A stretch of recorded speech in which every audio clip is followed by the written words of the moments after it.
Hello, Pokemon trainers! Welcome to my Pokemon Sun and Moon EV training guide.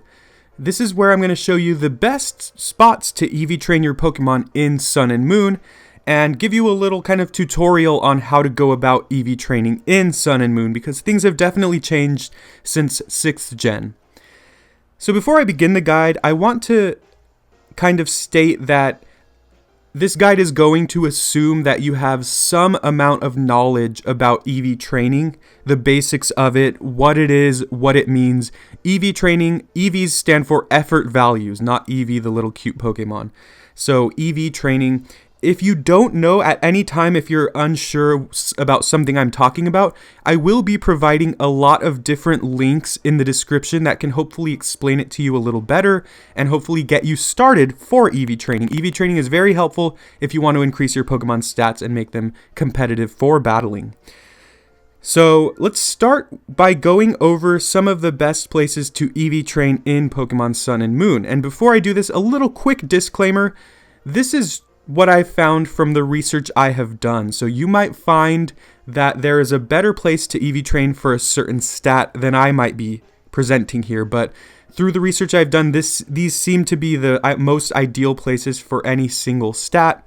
I also tried to choose Pokemon that were at as low a level as possible because you're going to be doing the SOS chaining method, and if you have high level Pokemon that you're fighting against, it can get out of hand real quick. So if you're fighting against a couple level 5 Pokemon or level 10 Pokemon, it's obviously going to be a lot more easy to handle and to manage those battles. So I tried to choose low level Pokemon, and these are the best spots to EV train. So let's go ahead and begin. Let's start down the line with HP. HP is actually one of the most difficult stats to EV train in Sun and Moon because there are not a lot of Pokemon that yield HP EVs here, and they're also, wherever they appear, they're not very, very common. So the best that I have found is in Melee City. So you're going to fly to Melee City, you're going to go to the left and up, and you're going to exit out of an area that's going to be taking you to the Melee City Outer Cape. And there you will battle Alolan Grimer, who has a 30% chance of appearing. Alolan Grimer will yield 1 HP EV. None of the other Pokemon that appear in this route will give you HP EVs, so keep that in mind. You only want to be looking for Grimer here. There are a couple other areas like Makuhita in Route 2. Drifloon also appears in the cemetery at 30%. However, Drifloon is a ghost type, which means it's going to be immune to False Swipe. We're going to be using False Swipe here. So, Melee City Outer Cape, Alolan Grimer will give you 1 HP.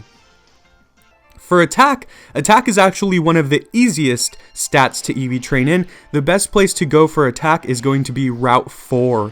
In Route 4, there are many different Pokemon that appear, but the vast majority of those Pokemon will give you attack EVs. So whichever of these you end up battling, any of these listed on the screen will give you attack EVs. We have Lillipup, we have Pikipek, we have Mudbray, we have Yungoos during the day only, and Grubbin all day. So that's a total of 85% of the Pokemon you battle will give you attack EVs. So just encounter any of these and then just start EV training your attack stat. For defense, things can be a little tricky as well. The best place I have found is in Route 12 against Geodudes. Geodude has a 40% appearance rate and gives you 1 defense EV, while Torkoal has a 20% appearance rate and gives you 2 defense EVs. The thing with Geodude is I'm going to check, I'm not sure off the top of my head right now, but Geodude might have self-destruct.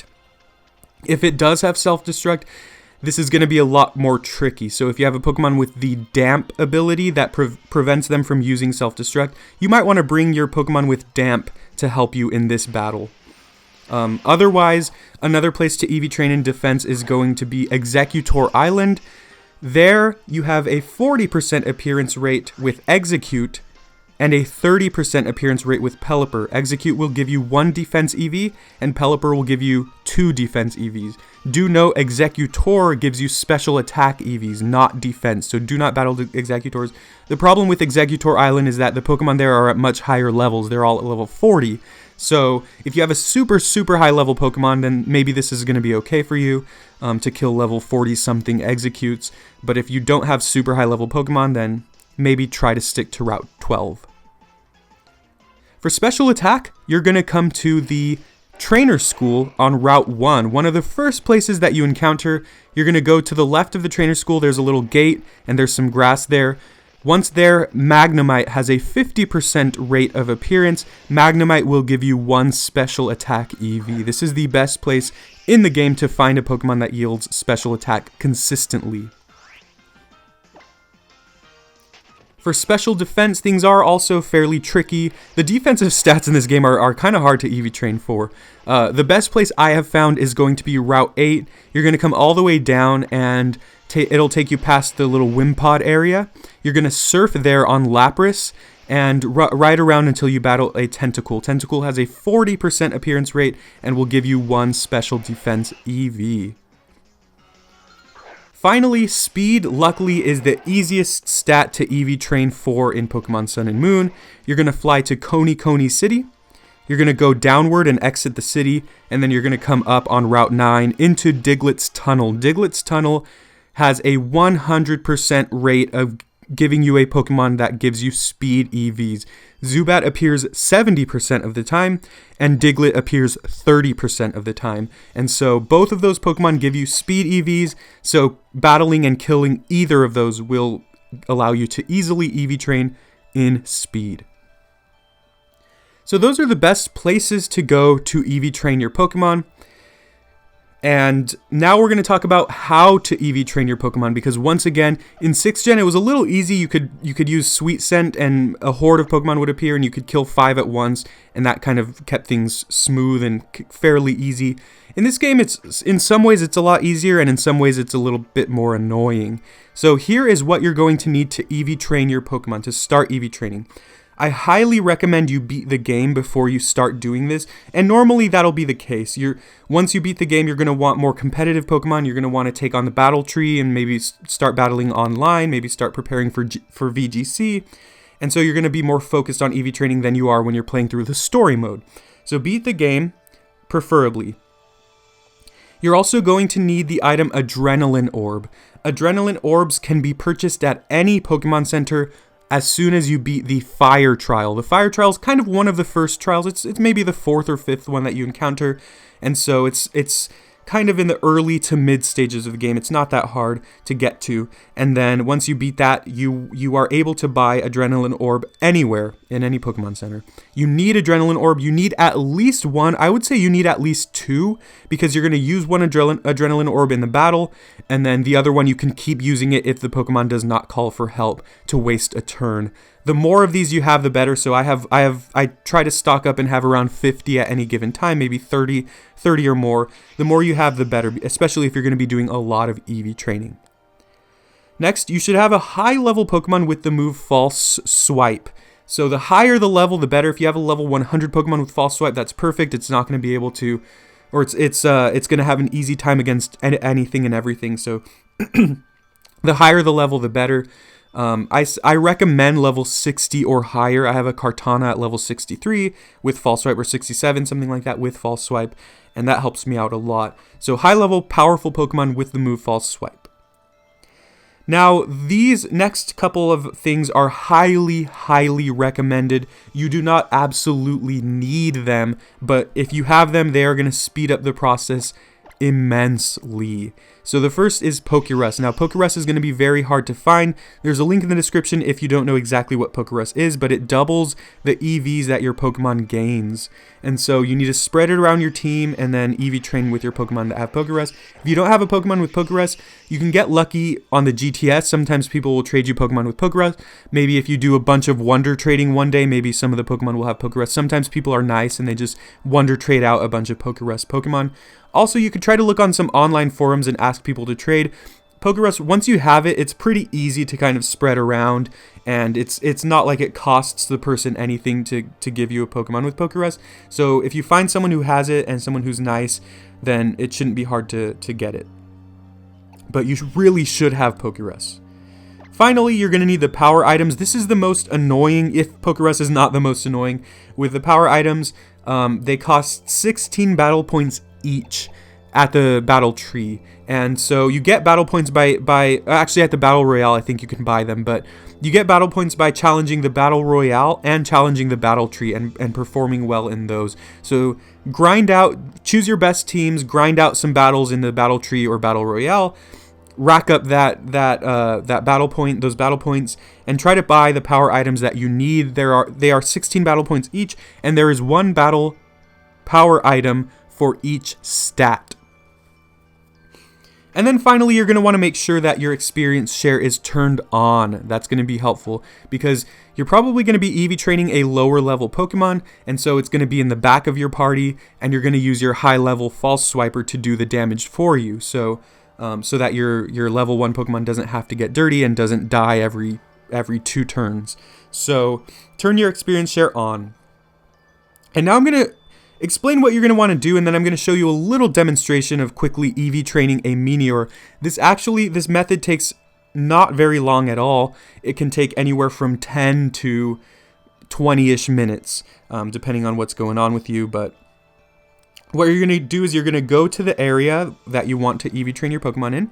So for this method, for this example, I'm going to be EV training my Meteor in speed. Make sure you have your powerful False Swiper at the head of your party.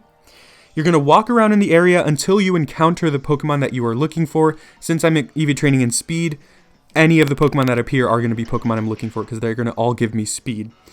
So when you find the Pokemon, you're going to use False Swipe on it. It'll go down to 1 HP. Then you're going to use the Adrenaline Orb on the next turn. And with very low HP and an Adrenaline Orb active, it's going to be very, very likely to call for help. And that's what you want it to do. You want it to be calling for help.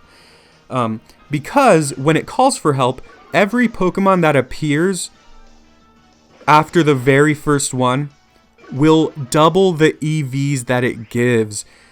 So if I'm battling a Diglett, it will give me 1 speed EV. If my Pokemon that's getting EV trained is holding the Power Anklet, that's going to give me an additional 8 speed EVs, which means that it'll be getting 9 speed EVs for each Diglett that is killed. If my Pokemon has Pokerus, that's going to double those EVs, so each Diglett that I kill will give me 18 EVs. Finally, given that this is an SOS chain, for every SOS appearing Diglett that I kill, the EVs are going to be doubled yet again. So that's going to give me 36 speed EVs for every Diglett I kill after the first one, assuming I have all of these factors active. 36 times 7 is 252, which means if I want to max out the speed EVs, remember that 252 is the maximum EVs that a Pokemon can have in any stat. That means I only need to kill 7 Digletts with all of these factors in order to max out its speed. So this is a very fast process. There will be times where the Pokemon calls for help and their help doesn't appear, which is annoying, or there will be times where maybe they just don't call for help at all. When that happens, you can either use False Swipe on the Pokemon again because it won't die, or you can use an Adrenaline Orb again. It'll waste the turn, but it will not waste the additional Adrenaline Orb. You can only use 1 Adrenaline Orb per battle. If you try to use it again, it'll just say, but it failed. It'll waste your turn, and it won't eat up another Adrenaline Orb. So that's a good way for kind of if it doesn't call for help, because you don't want to kill the first one. Once you kill the first one, the battle ends. You want to keep the chain going until you kill 7 of the Digletts that have appeared, not the first one. Once you've killed 7 that have appeared, you can run, you can kill the first one, you can do whatever you want because your Pokemon will be done EV training.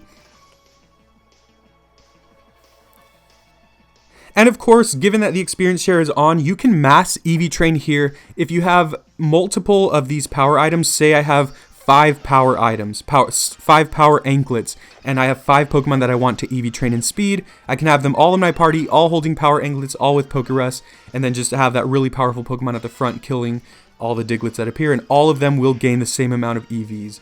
So a Pokemon needs to have all of those factors active in order to be gaining this many EVs. So I hope this has helped you out. Remember, if there's anything that I talked about in the video, such as Pokerus or EV training or things like that, that is confusing to you, check the description and I'll be posting a bunch of links so that we can help you out.